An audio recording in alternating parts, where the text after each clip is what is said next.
Jopur niang' e kaunti ma Migori sani osechako kwano lal bang' niengegi manosebeti jwang' e puothe kaluwore koda ng'anyo mar jotich mag kambi rego niang' ma Sony maywago leo mar chudo mar osara kod mamoko. Jafwambo marwa Jojuma nigi ler mathoth kowuok e kaunti ma Migori. Kinde ma pod liek jotijego mag kambi mar Sony koro pod nitiere gomo kaluwore kod leo mar chudo mar osara kod weche mamoko ma oting'o chenro mar chungo tich moko kuom jotich e giko mar dwe mar 10 mar higani. Jopur niang' bende sani koro ywago lal ma ikelo kod gomoni. Moko kuom jopur niang' ma oriko ni osechako beto niengegi ka gomoni pok ochakre chakruok mar jumani wachnegi leo kod niang' e puothe nikech jotich mag kambi mar Sony ma onego somb niang' ni e gomo. Employees of Sony Sugar are having a problem in the government. Kindly please pay them so that we don't suffer on behalf of others.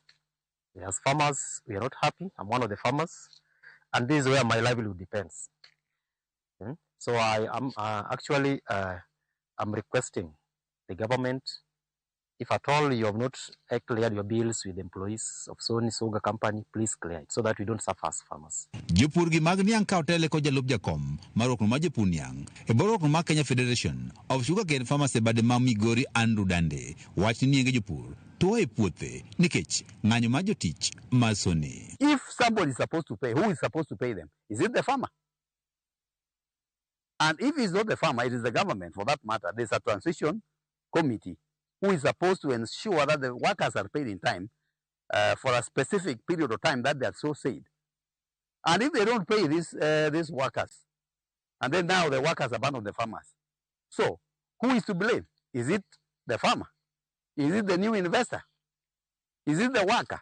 Or is it the government? Jopur niang' wach ni onge tende mondo kor gir lal nikech rem mar piny owacho ma chulo sara kod gope mag jotich ni jotije e kambino mar Sony. The issues of contract termination, let us not be dragged into that. We as farmers, let us focus our attention on building the country through farming.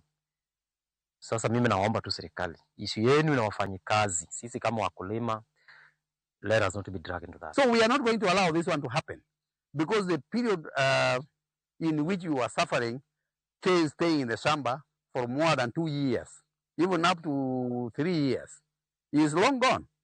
And when they told us that they are going to bring new investors by way of privatization, we so accepted and we never complained. And when we welcome the new investor, and then the government now frustrates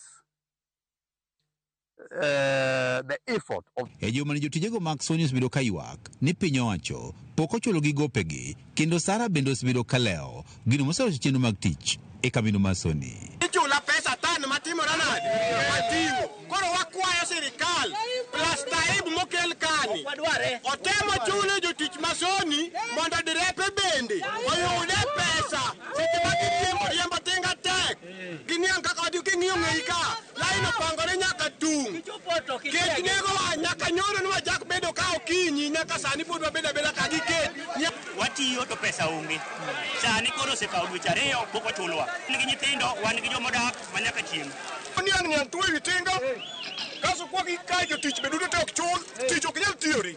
Ka opogore kod leo mar osara kod chudo mamoko ma oting'o gope, jotich bende osebedo ka wacho ni sandogi nyaka ne jaket mwandu manyien kawo kambini e yor kodesa. George Juma, Ramogi TV, Migori. Romano mara Jojuma chak tirwa yueyo wa machieli nyisa ni